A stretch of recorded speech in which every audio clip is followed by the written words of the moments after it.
Nii, tervist kõigile. Selline hea teada rubriigist. Et õnnitlema keda, mille puhul. Eesti keeles on alati, kui me õnnitleme kedagi millegi puhul, siis me alati kasutame seda puhul.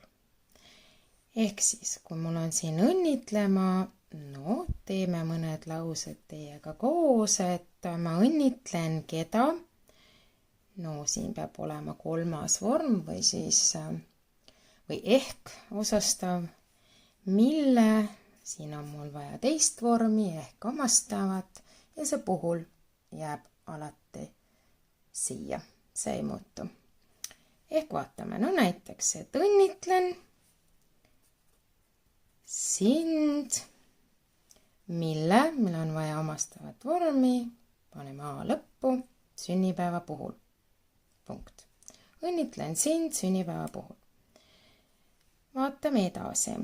Et õnnitlen sind kooli lõpetamine.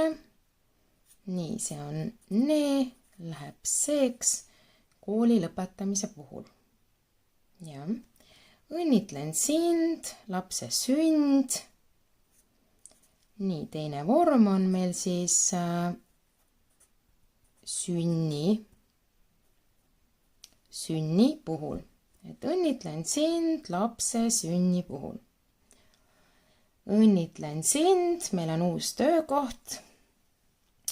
Siis tuleb siit uue ja siit tuleb koha. Ehk siis uue töökoha puhul. Õnnitlen sind uue töökoha puhul. Nii, meil on kihlumine. Õnnitlen sind, jälle väga lihtne, lõpp läheb alati seeks, õnnitlen sind kihlumise puhul. Kodu ostmine, täpselt sama lugu, õnnitlen sind kodu ostmise puhul. Eksami sooritamine, väga oluline. Õnnitlen sind eksami sooritamise puhul. Pulmad.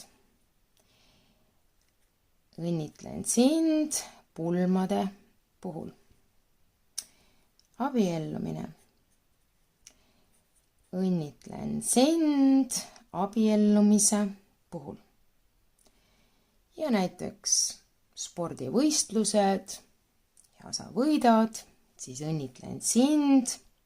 Teine vorm on meil võidu puhul. Ja nii edasi ja nii edasi. Nii et tänane konstruktsioon, õnnitlen sind, mille puhul. See keda, siin võib olla ju ka õnnitlen Annat, õnnitlen teid, on ju.